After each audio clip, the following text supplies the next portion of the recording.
Barton and Brad.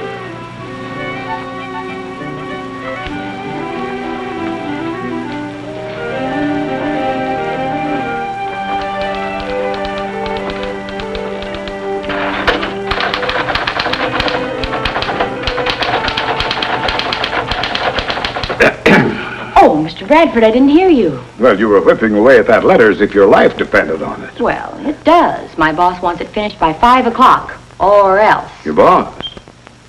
Well, I have a hunch I won't be able to boss you around much longer. Incidentally, did you hear from that son of mine today? Just a few lines. He's cramming for his finals. Oh, don't worry, he'll make it with flying colors. As if you didn't know. Well, I like to hear it just the same.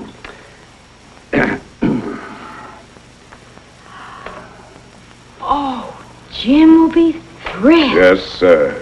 2 Bradfords, 1 at each end. And me, right in the middle.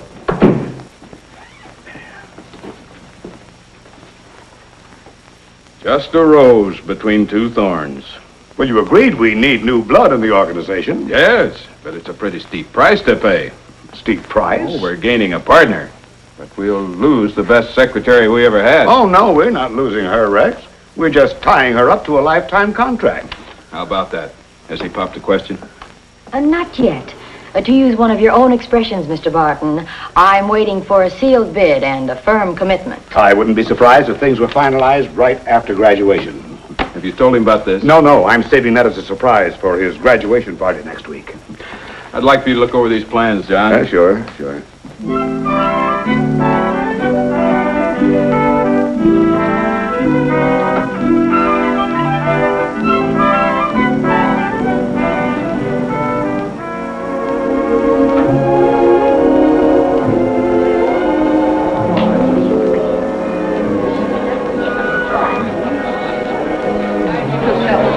Watch that waistline, Roy. I guess you're right, Rex.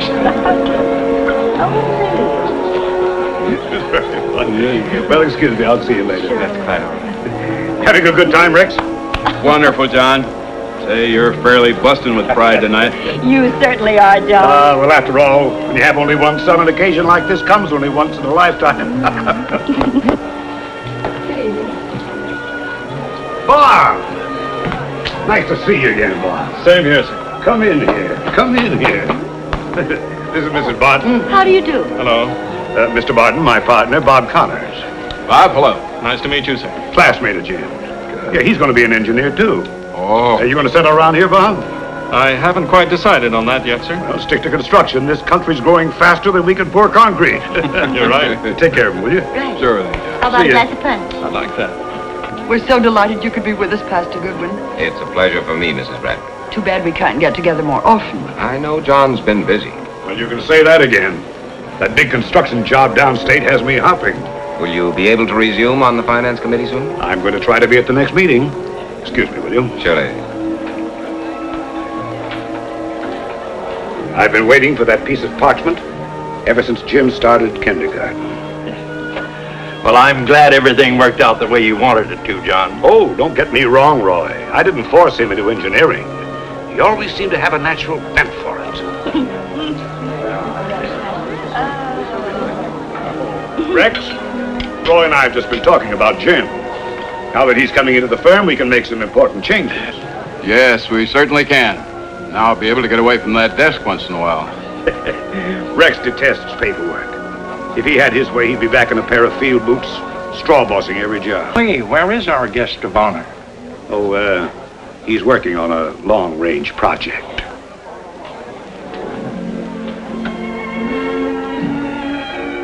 Looks more like close range to me.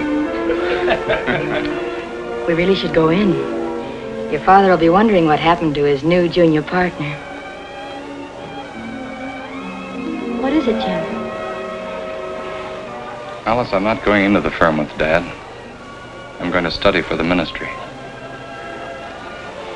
I've been wanting to tell Dad that for a long time, but I guess I was afraid of what it might do to him. I know he's had this dream ever since I was a kid. He used to spend hours teaching me to build things. He's gone through life convinced that I'd follow in his footsteps. I should never have let things go this far. Alice, Can you understand that sometimes a man must put aside everything and dedicate himself to a new life? A life to which God has called him. Well, I think I understand, but will your father? He's got to.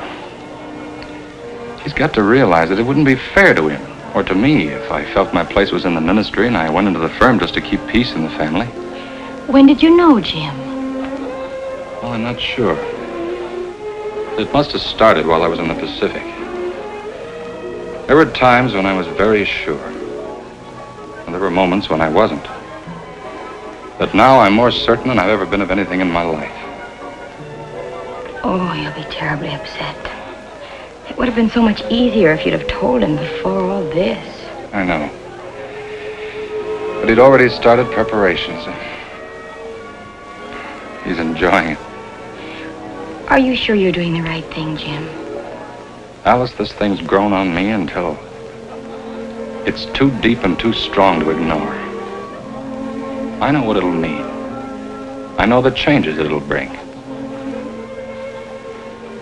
But there's one thing that doesn't have to change. I remember another time, Jim was 10. And we gave him a dog for his birthday, and he built a reinforced concrete doghouse in the backyard with a foundation a foot deep and walls 8 inches wide. To make matters worse, he built it right on the edge of the driveway. It's taken dynamite to move it. Traffic hazard for years.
Inspiring, isn't it? I thought you'd turned in long ago.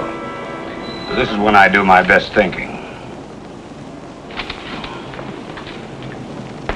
Look at it, Jim. It's asleep now. But it's alive. Has a nervous system, a life stream, brain, hidden away somewhere. Heartbeats that never stop, and it grows. It grows just like a man. Building new strength, renewing itself, just like our bodies build new tissues to replace the old ones. It's a process that never stops. Decided on another kind of work. I'm going into the ministry. You're what? I'm applying for admission to the seminary in the fall. You must be out of your... Are you serious? I've never been more serious about anything in my life. But, son, your whole life has been cut out for you. Everything you've ever done has been pointed toward engineering ever since you were a little boy. I know. But, Dad, let me tell you this. When I came back from the war, I did a lot more thinking than I'd ever done before. Oh, well, that's natural. Everyone has to readjust himself to civilian life. Well, it was more than that. I began to think about life. What it's all about. What am I here for? How can I make the best possible use of my life? So many know so little about Christ. That's why there are men who dedicate their lives to help bring others to God through the gospel. And they're builders too, not with steel and concrete, but with something far more powerful and more lasting. There's nothing wrong with steel and concrete, Jim. We can hold up our heads to any man. The Lord expects us to do the work we're best suited for. Did you ever stop to think that for every man like you with an engineering degree, There are thousands who don't know a slide rule from a T-square. Our modern complex civilization needs the slide rule men. It won't get very far without them. Without the others, it won't get any place.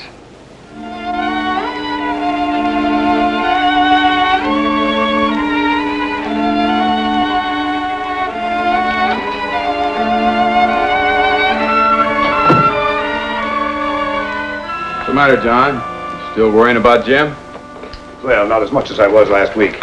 You know, the way I've got it figured, Rex, if he hangs around here for a couple of months, he'll be forgetting all about the seminary. Jim, will you come in here, please? If he's as good an engineer as I think he is, he'll be just dying to get his teeth into something like this. Yes, Dad? I want you to see something that's out of this world. First of its kind anywhere. 3 sides faced with glass and aluminum hung right on the steel. There should be a terrific saving in weight. Not only that, we'll save something like 60 days in the facing work alone. Nice recognition for any man connected with it. When do you break ground? Early in the fall. If we get the bid, that is. Mr. Barton, I have Pittsburgh on the line for you now. Thank you, Alice. I'll take the call in my office. Excuse me, John. Thank you.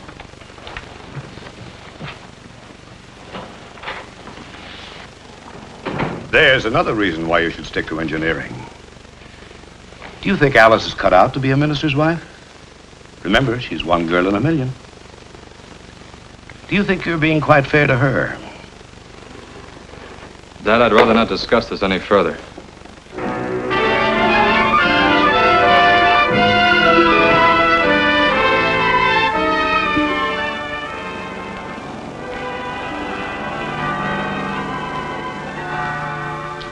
Thank you, Marion.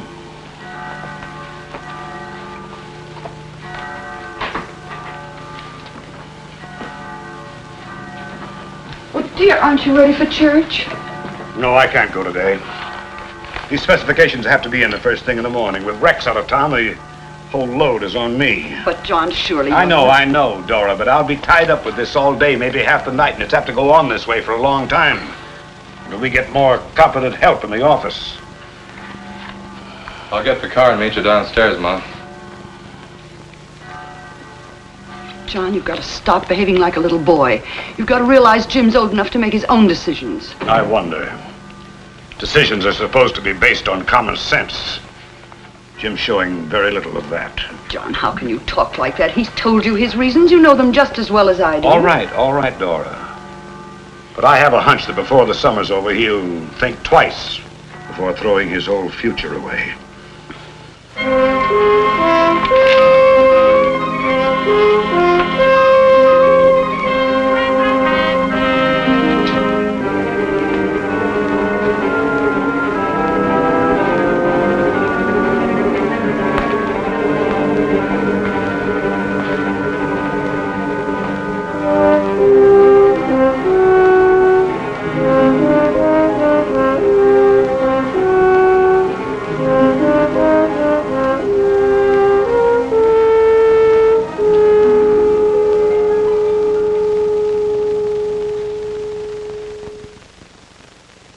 I tell you, it's absolutely ridiculous. I'm not going to let you throw away the rest of your life. But, Dad, if you'd only try to understand. What is there to understand? You've proven you're a born engineer. You don't have any right to throw that knowledge away for something you don't even know you're fitted for. A man his age shouldn't be losing his temper that way. I tell you, it's I was afraid this would happen. But, Dad, if you'd only Mr. Bradford's tried to hide it, but he's been brooding over it for weeks. You've proven you're a It's not going to get him anywhere. Jim's made up his own mind. I'm not going to let you throw away the rest of your life. Cheer up. A lot can happen in the next few years. It's something I have to prove to myself. Can't you understand that, Dad? No, I don't. It's just plain stubbornness. Any way you look at it, it doesn't make sense. I thought after a summer at home you'd come to your senses. Realize how idiotic the whole thing is. Dad, I can't I help suppose it. it doesn't matter to you at all that I made plans for you all these years. Plans for you to keep the name Bradford alive. Dad, I found something more important than building bridges and skyscrapers.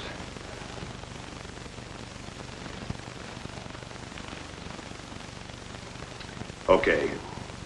Okay, Jim, let's not argue anymore. I'm sorry. I lost my temper. If you're set on becoming the Reverend Bradford, give it a trial. Get it out of your system, and you'll find a place here waiting for you. Thanks. I'll remember.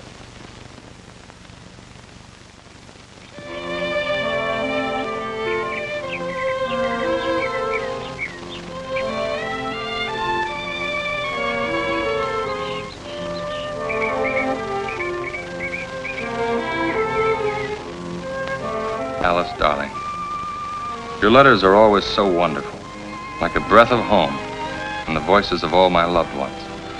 You will never know what they mean to me. The past few months have opened up a new world to me. I'm more certain than ever that I have found my calling. Please write soon. All my love, Jim. Good morning. Morning, Mr. Bradford. Well, I see the mail came through again. Mm-hmm. Come in a minute, Alice. Yes, sir.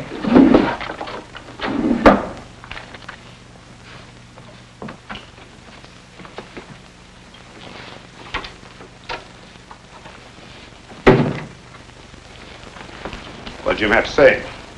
Apparently everything's fine. So I gather. Don't never mind your notebook, Alice. I just want to talk to you a minute. You know, ever since you and Jim had your first date, I've always had it in the back of my mind that someday you two would settle down together. Mr. Bradford, I've heard of matchmaking mothers, but never matchmaking fathers. Oh, my wife feels the same as I do. She thinks you'd make a wonderful couple. Alice, I'm worried. If his letters to you have been anything like the ones I've been getting, then it's plain to both of us that he shows no signs of quitting. Well, he does seem wrapped up in his work more than ever. That's what I mean. I think it's time that we started to do something about it. We? You. I don't think he'd listen to me anymore, but I think you might be able to persuade him. I'm just sentimental enough to think that he'll listen to his heart sooner than he will to his head.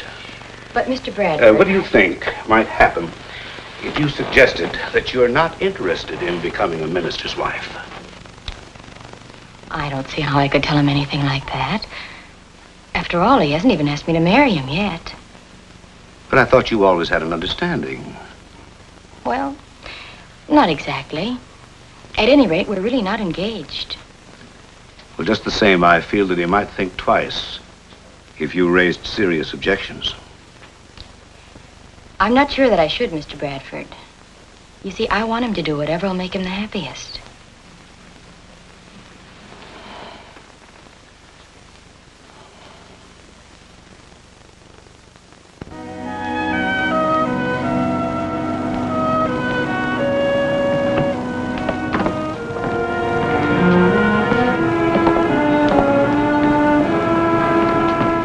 Nice sermon, Pastor. Thank you, John. Good morning, Dora. Good morning, Pastor. What do you hear from Jim? Nothing new. The same old thing. You know, Pastor, after a whole year, John still thinks Jim will change his mind. You think so, John? Time will tell. We'll see. I've had a couple of letters from Jim, too. I think I know what time will tell. Well, John, we must be going now. Good day, Pastor. Yes, good morning, Pastor.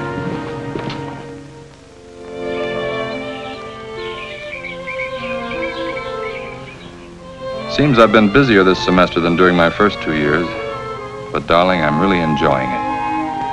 Naturally, one of my favorite subjects has been our correspondence course. I watch for the mail delivery every day. You'll never know what your letters have meant to me. It wasn't a bad job, Mr. Bradford, but I am looking for a new connection. Something more permanent. Something I can grow with, sir. I see. You may remember that Jim and I were in the top 10 in our class when we graduated. Yes, it looked like both of you were going places. Bob, I'd like to have you with us, but I'm going to be frank with you.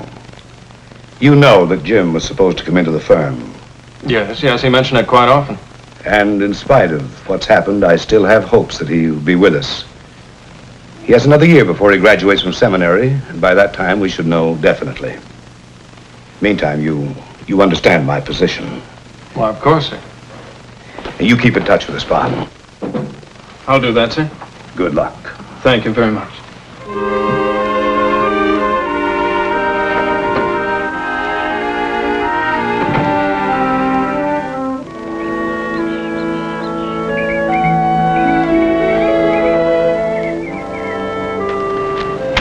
Boy, did I move fast when I got your call. I went right to the station from work. Of course, your dad let me off early. For all the good it did, I had to wait a whole hour for the next train. But that doesn't matter. I'm here now and we can talk. Jim Bradford, you haven't been listening to a word I've said for the last 5 minutes. What's the matter with you? You seem so eager when you phoned me. Alice, I've been wondering for days how to tell you, how to ask you to marry me. But there's something I've got to tell you first. What is it? Well, a few days ago, I received my appointment. I've been assigned to foreign mission service. Foreign mission? But why? I always thought you'd be here in your own church, like Pastor Goodwin. I know, I guess most of us think about it that way when we start. But I hadn't been here very long before I began to look at the whole program of the church from an altogether different angle. I began to see it as a global strategy, carrying out the command of Christ, with dedicated men holding outposts in distant lands. And somehow I began to feel that God intended me to man one of those outposts. Oh, but Jim, how can you be sure? Darling, I've been thinking and praying about this almost every day. A year ago, I wasn't sure. Today, I am. New Guinea? New Guinea? You must be out of your mind. I've never heard anything so idiotic in all my life. What'd your mother say to all this? She understands. Well, I don't. And there's something terrible about taking a man with your training and sending him out to a place like that. You go where you're needed. Tell them you're not interested. But I am. What can you do for a bunch of savages like that? I'm going to try to bring them to Christ. You're qualified for bigger things. Is there anything bigger?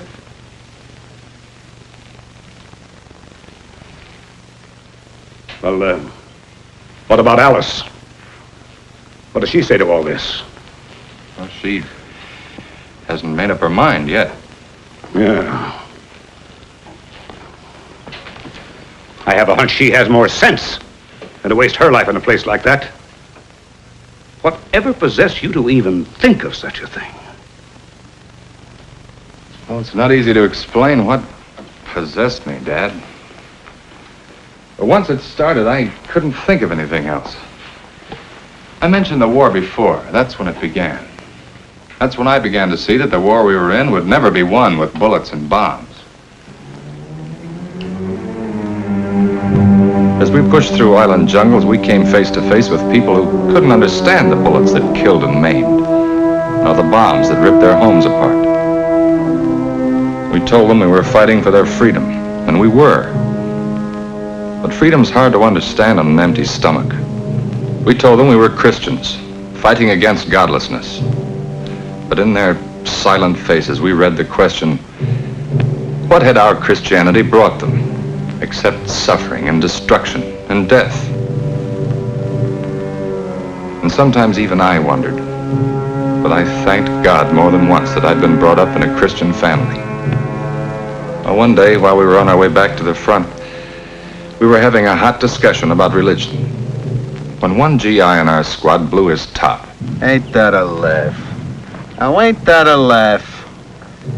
The whole blasted world is blowing up in our faces, and what are we doing about it? What's religion doing about it? What's the church people doing about it? Except sitting on benches and singing hymns, and then start yapping about sweetness and light. Boy, oh boy. Look how that sweetness and light is saving the world. Why, if they had half the guts of half of the guys in this outfit, they'd shut their big fat mouths and start doing something about it, and quit their lousy psalm singing. No. They put a couple of bucks in the collection plates and start singing hallelujah. They're doing a lot more than you think. The trouble with you, Burr, is you're too busy shooting off your mouth to find out. Yeah? Well, what about that brotherly love they're always spouting? Maybe we could use some of that brotherly love around here. Like those kids we saw in the village living in those stinking, rotten houses. Maybe they could use some of it. And those mothers crying their eyes out. And those scabby old guys dying in the streets. Maybe they ain't neighbors, is that it? Well, sure they are, but you can't expect the people in the churches to change the whole world overnight. Baloney. They've had 2,000 years to do it in. What do they got to show for it? And if those starched shirts who sit with their hands folded over their big fat bellies every Sunday really mean what they say about religion helping people, why don't they do something about it? Why don't they quit shining pews with the seat of their pants and get over here and get to work? Or they're afraid they'll get their pretty manicures all mussed up. If you ask me, they're all a bunch of lousy, stinking hypocrites.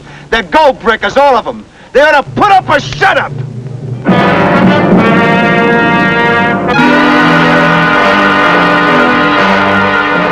How could I answer him? How could I explain away a complacent, comfortable Christianity?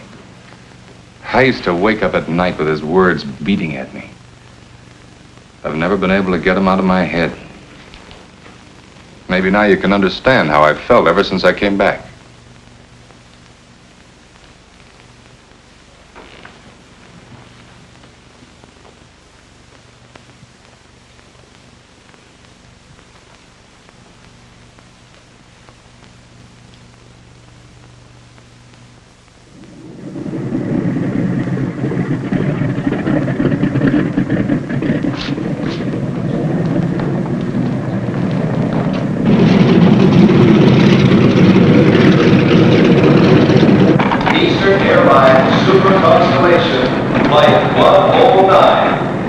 John, even if you do think he's stubborn and maybe foolish, deep down in your heart, aren't you proud of him?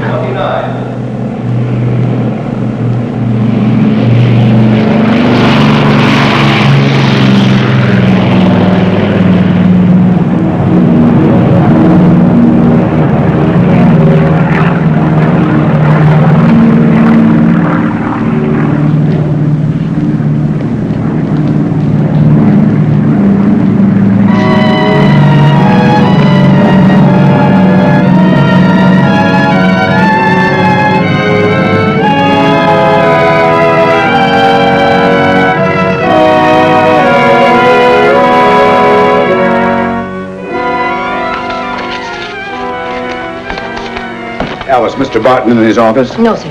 Oh, Mr. Connors is joining the firm, starting immediately. Nice to have you with us, Bob. Thank you. I might as well warn you that Alice is the real boss around here, and if you want to get along, stay on the good side of her.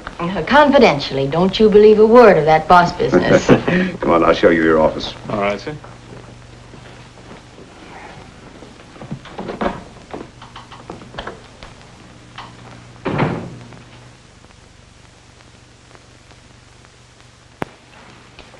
Thank you, Marion.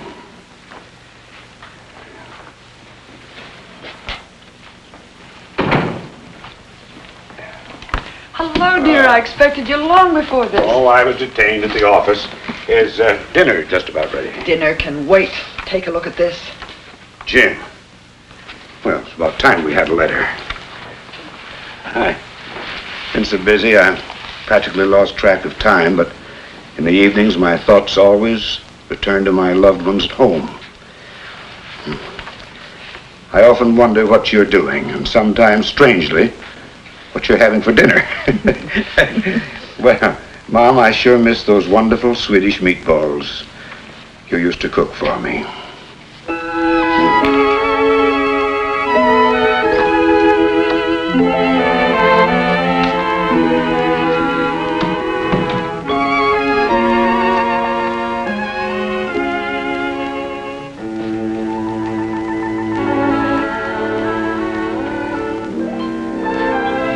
Hey.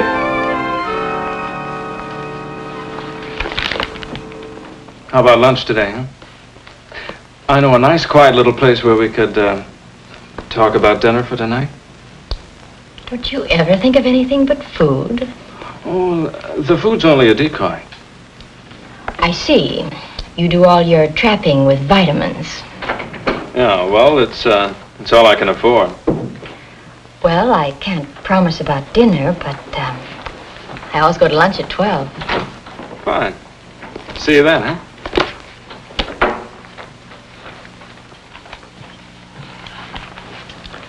The weather holds a few more weeks. We're going to be in good shape on that Lennox job. Yes, looks like that double shift idea of Bob's is paying off. Saved a lot of headaches. You know, I think he deserves some kind of bonus.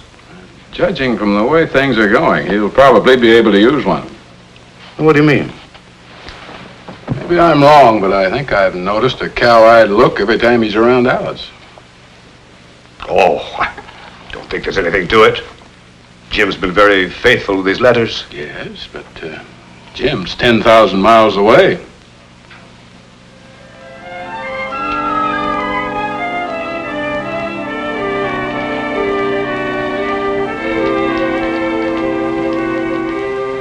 No, John, I was just glancing through those old snapshots we took, especially the ones of the lake. And I can almost smell the pines.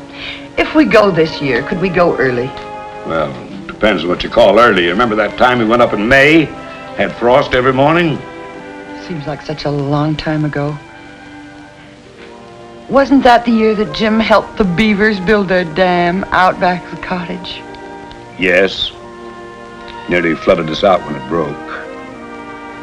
I think he realized after that he wasn't as smart as the beavers. Thought we'd have a letter from him today. Busy as he is, can't expect a letter from him every day. I know. Alice hasn't heard from him for several weeks either. I have a feeling that he and Alice are drifting apart. It isn't easy to keep a romance alive when you're 10,000 miles away. I always dreamed that Jim and Alice would marry. Yes, I thought so too. She hasn't seen Jim in over a year. And she's with Bob Connors every day of the week. You really think it's possible for a girl like Alice to forget Jim so soon? Oh, I never went along with that old idea about absence making the heart grow fonder. Something inside tells me that Alice will never forget Jim. Well, in spite of your woman's intuition, I'm afraid it's turning out the way I've been suspecting all along. I don't think Bob can sweep Alice off her feet. She isn't the kind that sweeps so easily. Hello, Marion. Good morning, you lucky, lucky people. Good morning, dear. What's this about being lucky? Oh, just to be alive on such a wonderful morning in such a wonderful world. Sounds like your boss just gave you a raise. Better than that. I'm quitting. I received a proposal last night. I'm getting married. Well, aren't you going to congratulate me? He's really a wonderful man. Oh, yes, I know, of course he is. It's just that, it's so sudden. Are you sure you're doing the right thing? I've never been more sure of anything. Any girl should be able to make up her mind in 6 years. I didn't realize you'd known him that. I'm leaving next month for New Guinea. Oh, I'm so wonderfully happy, dear. May God bless you both. Alice, it's just everything that I've always wanted. Oh. Hold on, wait a minute. You said he proposed last night? Is he? No, it was a cablegram. I'm sure it was the shortest and most expensive proposal ever made. What did I tell you? I knew all along this was going to happen.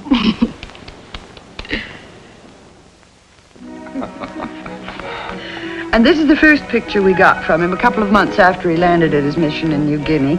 And this is Jim and Alice on their wedding day. They said it was quite a celebration for the natives. Uh-huh. And this is a picture of their first baby when he was 3 months old.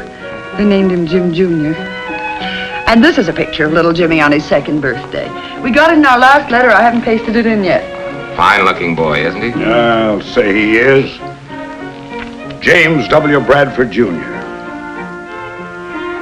Every inch of Bradford if I ever saw one. He has Alice's eyes, though. Oh, but look at those shoulders. He's going to be big like his father. His grandfather.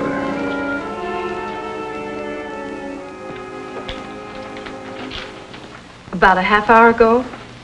Thank you very much. Goodbye. Mrs. Bradford said he was coming straight to the office. Oh, I hope so. He knows this bid has to be in by 11 o'clock. No chance of postponement, huh? We might just as well forget it. Good morning. Good morning. You had us worried, John. We've got less than an hour to take... Yeah, I know, Rex. I'm sorry. Come here. I've got something to show you. It came in the mail this morning. First pictures of my new granddaughter. Just look at that. Isn't she a beauty? Oh, she is cute. Yeah, nicknamed her Jody. Jody. Jody.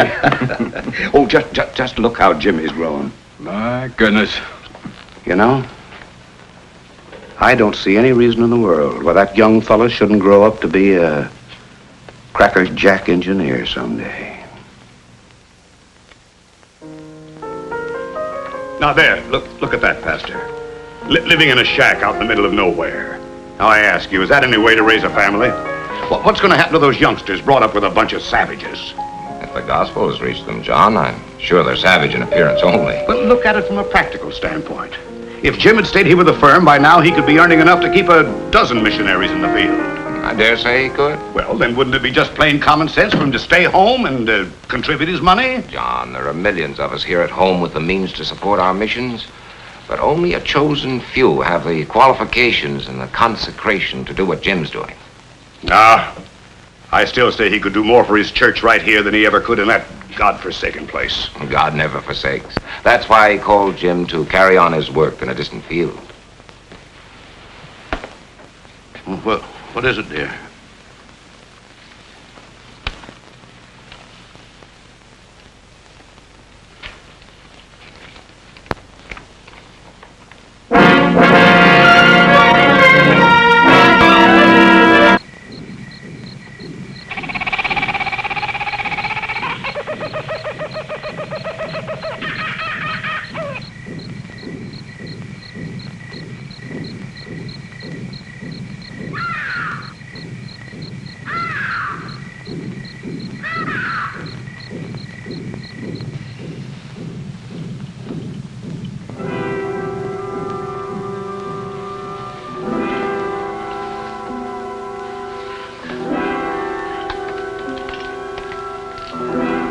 You will sleep now.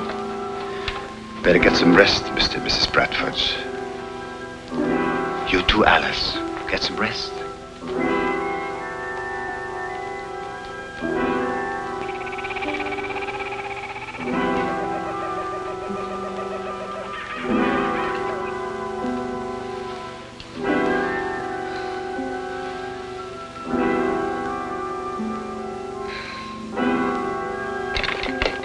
Is there no chance of moving him from this place? Not until the fever is down. Then we'll fly him out to Madang.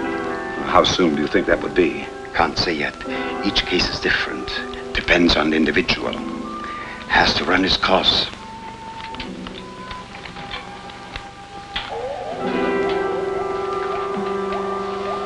With all in, Alice.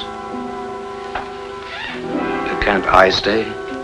I don't like the idea of leaving him alone. He won't be. My wife is a registered nurse. She will be on duty tonight. I'll wait till she arrives, Doctor.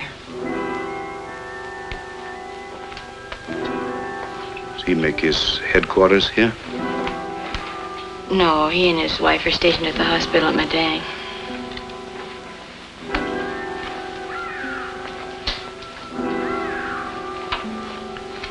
Is this where Jim works? It's his main base, but he spends a lot of time out in the native settlements. That's where he picked up the fever.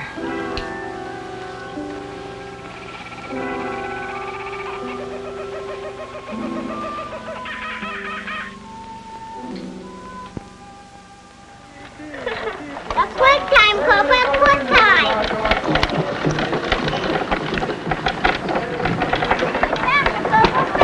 Wonder which one they'll wear out first, Copa or the wagon. They don't seem a bit nervous in front of that native. Copa's one of their favorites. A houseboy? A medical orderly and our best interpreter. He was one of Jim's first converts. Alice, I'm terribly worried. We've got to get Jim away from here. I've prayed that we could, but Dr. Newman insists he's in no condition to be moved. I mean, after he's well, isn't there a chance that he'll come home to stay? It would please Dad so much. I know. I used to ask myself the same question when I first came out here. I was homesick and miserable. Then when the children came, I began worrying about them and their future. I don't know, after a while you forget all about your own problems. There's so much to do. The work at the mission becomes your whole life. It's greater than any material reward. It comes from knowing that you've brought these people to their Savior. I'm sure that Jim knew when he was in the seminary that This was the work God wanted him to do.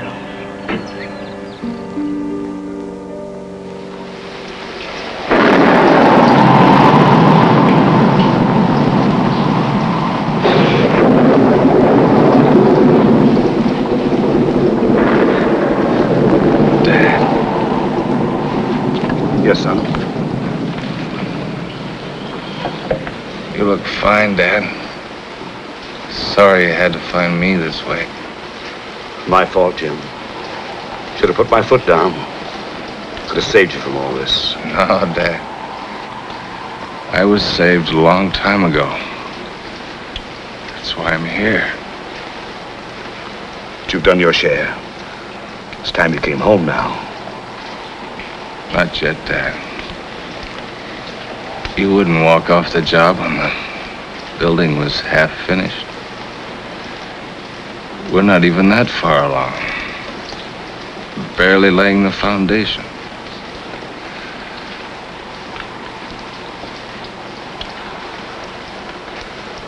Anything I can do, son? Anything?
Alice, quickly.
I wasn't sure where you wanted those packed. He always kept them together. I think he felt they represented what he was trying to do. Building a house of God and bringing souls out of the darkness to worship in it.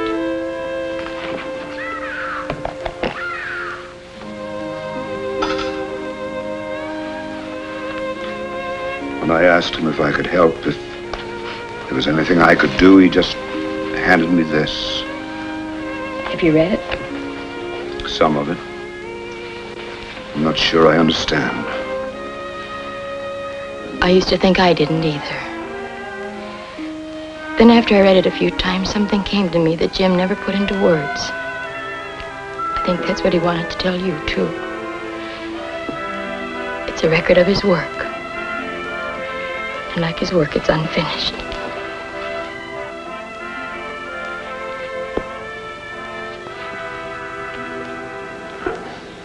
I got it off this good for you, Amu. If it starts squeaking, put some grease on the wheels. Go up and show him take away cry blong wheel. Come now, it's bedtime. Why it's bedtime, too? No, Jody. You and Jimmy gave it to Amu, remember? Good night now. Say good night. Night. Night, Amu. Sit down, wheel.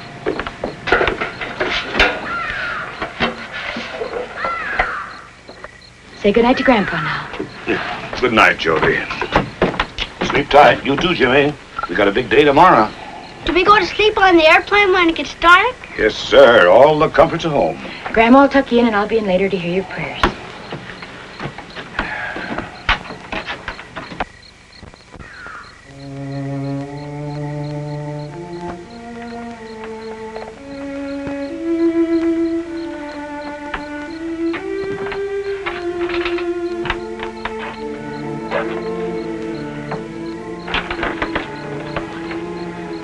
Anything I can do, Alice? No, thanks. Packing's just about finished. I didn't have any idea of all the things you did out here. Jim's letters never told half the story. Tell me frankly, Alice, wouldn't you say it's a losing game? It isn't a game. Jim always used to call it a fight. In spite of all the setbacks, he had a taste of victory. That's what kept him going. Have you noticed the record of baptisms? Yes, I saw he baptized a big class in April. Jim must have been very gratified. Sometimes I wonder. Dad, you wouldn't wonder if you knew what the gospel really means to these people. They've always lived in a life of misery and cruelty. Their language doesn't even have a word in it that expresses hope. And then when they learn that there's a God of mercy instead of vengeance, that in his world there's love instead of hate, and that through Christ he offers salvation and eternal happiness. To them, it's just like stepping into a brand new world. If you could see them then, you'd understand.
John, it's late. You should get some sleep.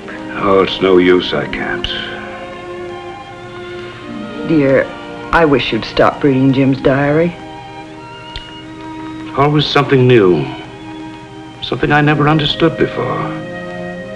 I know it makes you feel closer to him, doesn't it? Very close. Here, just read this page.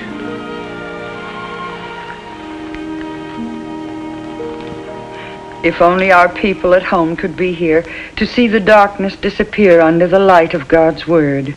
Those were his last words. Never had a chance to finish his work.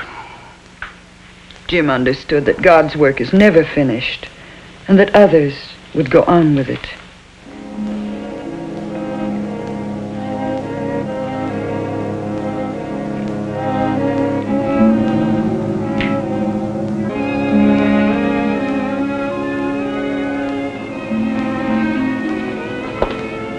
Hurry and get your coat, Jimmy. All right. I've already got mine. Here, I'll help you put it on. It's so wonderful to hear children's voices in the house. Oh, it's going to be so much fun. John, it isn't good for you to brood like this. Well, it's no use. I can't forget. But you must forget. What's it like, Mommy? Oh, you'll Don't let the children see you in this mood. I'll try. I think they're just about ready. Well, come along, dear. I'm so happy, Mommy. Oh, I'll bet you are. I've never seen anything like it, the way you're growing out of this coat. Yes, You haven't had it a month. Oh, the climate agrees with him. He'll be ready for football before you know it. Are you going with us, Grandpa? Where are you off to today? We're going to see all the animals, lions and tigers and elephants.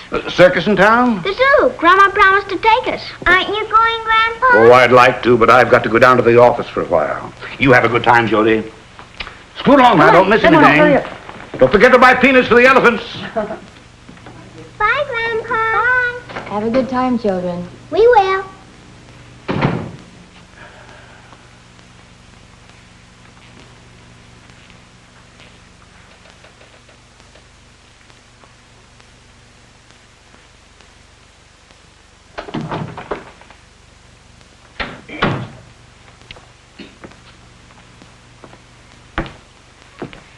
Maybe you should have gone, Dad. A little change might have been good for you. Oh, it isn't easy to forget the past. I know.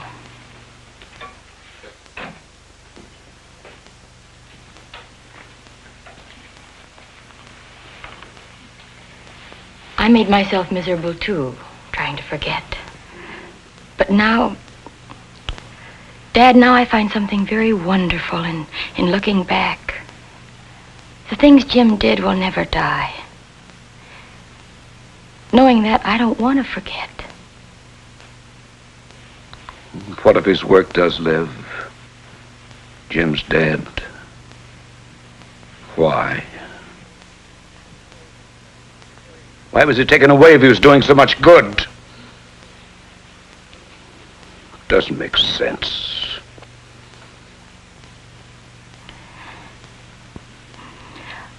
I don't understand it any more than you. But I know that Jim died doing the work that God gave him. God must have had his reasons.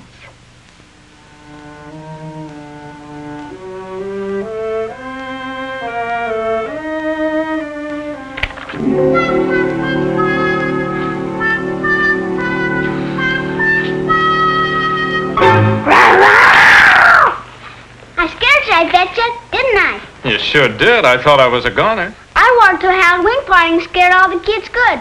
I'll bet you did. Yeah, let me see that. Attaboy. Whoa! Hey, that was close.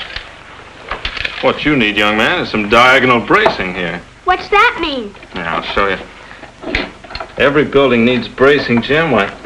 Otherwise, it's like trying to stand on one foot. Another engineer in the family? Bob can fix anything. You better get ready for bed, Jimmy, if you want Grandpa to read you a story. Okay. Tell Mommy how I scared you. All right, Jim, we'll do that. Good night, huh? Night. Well, he's quite a boy, Alice. How are they taking to city life, huh?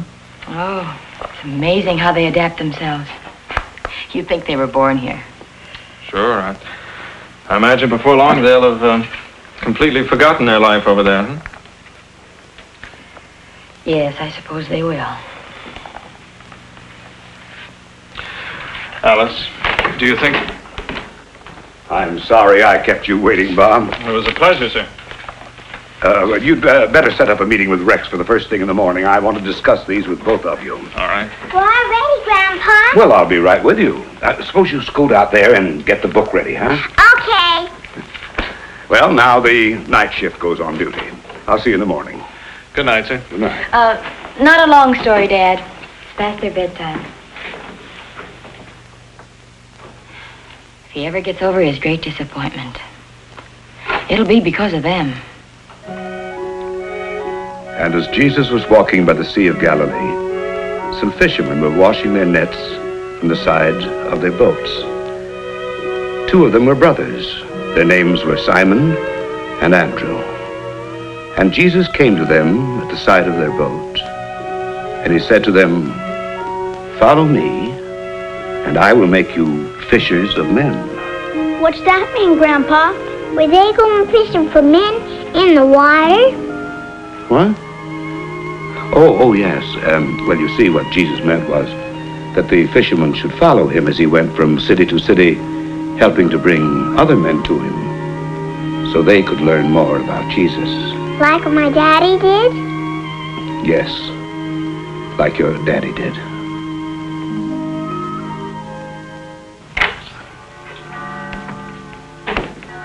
Are the children ready yet? In a few minutes. I didn't have a chance to mention it last night. I got a letter from Gertrude Newman. Remember her, the doctor's wife? Sure. They just returned to Madang after a few weeks at the mission. She said they're facing a serious problem. You see, Dad, they haven't yet sent anyone to replace Jim. They haven't? Why not? Well, there just aren't enough workers to go around. Alice, could you help me a moment? I'll be right there. Oh, Gertrude said Cope has been running the mission practically single-handed. I better go help Mother.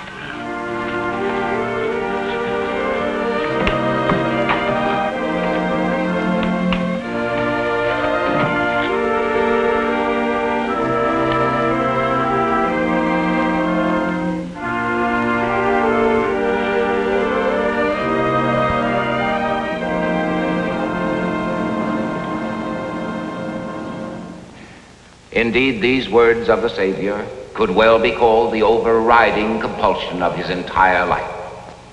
Listen to the urgency with which he speaks. I must work the works of him that sent me while it is day. The night cometh when no man can work. Now, what was the work to which the Savior had dedicated himself so unselfishly, so unremittingly, so completely? It was the work of redeeming a lost and sinful race from the guilt, the power, and the punishment of sin.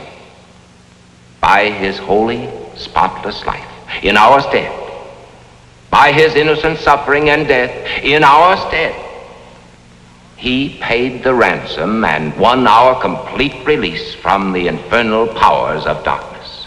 That, above all else, is what he meant when he said, I must work the works of him that sent me. And do you know what he's saying to you and me today? As my Father hath sent me, even so send I you. We too have a divine mission here on earth. Ours is the task of proclaiming far and wide to all men everywhere the glorious news of their redemption through the life and death of Jesus Christ, our Lord. Now, honestly, how much are we doing to fulfill the Savior's purpose here on earth? How much are we giving of our time, our talents, our possessions, of ourselves, in order that the unfinished task which he has placed before us may be carried forward? Well, we sit here on Sundays. We bring our offerings. We sing our hymns of praise. But Christ did more than sing. He did more than give. He worked and bled and died in order that all men everywhere might live. If only our hearts might be touched by the warmth and fervor of his love. If only our eyes might catch the vision that was his. If only our lives might be completely dedicated to his purpose, the spreading of the gospel to the ends of the earth. If only, like him, we might hear that inner voice at the dawn of each new day which says, I must work the works of him that sent me.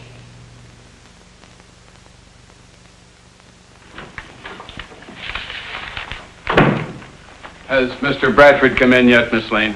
No, he hasn't. Call me when he does. Yes, Mr. Barton. Good morning, Miss Lane. Good morning. John? Oh, hello, Rex. How's everything? Under control. I'd like to go over these Bardwell papers with you. Of course. Come in. Come in.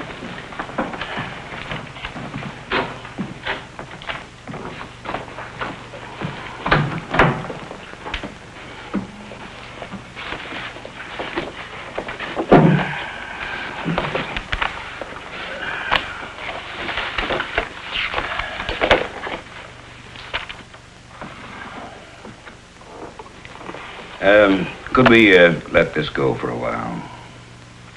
I suppose so. What is it, John? I gotta get away for a while.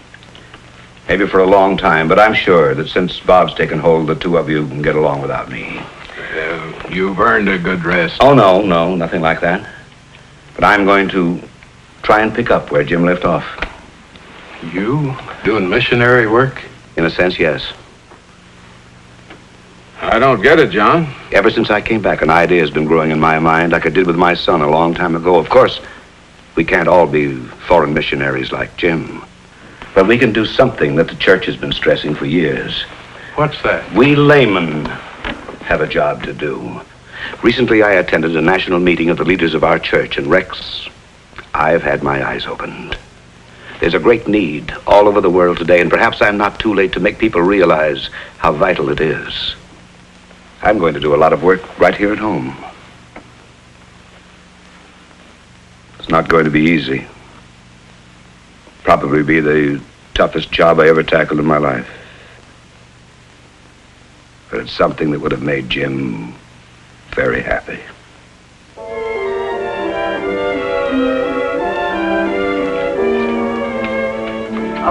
Do wish he'd hurry.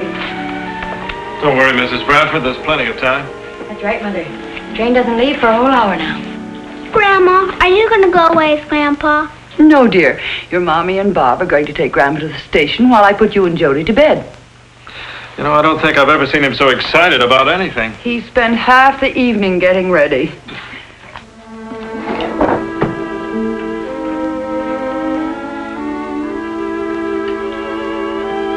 You really going fishing, Grandpa? Fishing?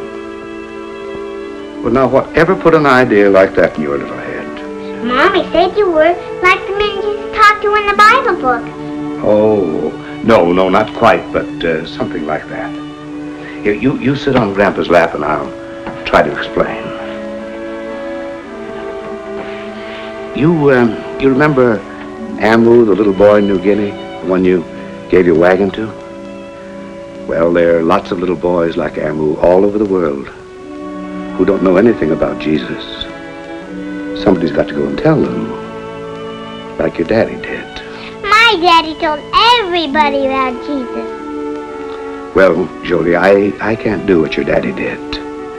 But I'm going out and tell a lot of people that the world needs the very thing your daddy did.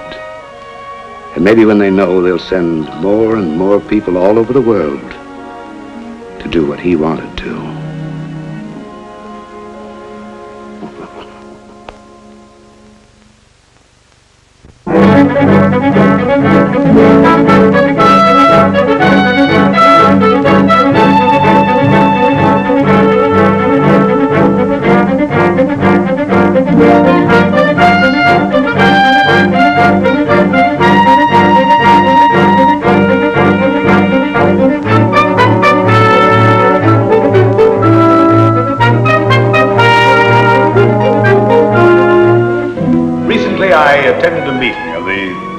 Of our church. Day after day, they discuss the tremendous opportunities which God has placed before our church and the problems which have come to us along with those opportunities. There was one thing on which all of these men were agreed. The financial patterns which our church has followed up to now will never do. The financial patterns of the past will never do in the face of the present challenge. When I came back to my own congregation, I presented this problem to our church council, and I said, brethren, what this meeting needs right here is not another resolution, but a revolution. A revolution in our financial thinking. We must rethink our entire life of Christian stewardship. We must pray, we must work, we must live our faith every minute of the day. I know that I am approaching the evening hours of my life. But whatever time and whatever energy the good Lord still gives me, I am going to dedicate myself to the building of his kingdom. If the kingdom of Christ is to be built, it is up to us to build it, you and me. It is up to us to carry on the unfinished task which he himself has left us. He gave his life for me, and I am going to go all out for him.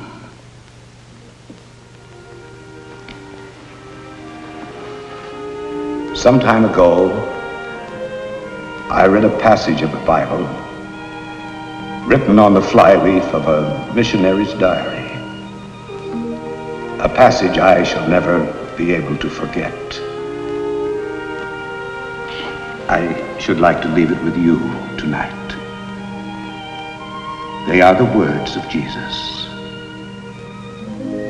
I must work the works of him that sent me while it is day.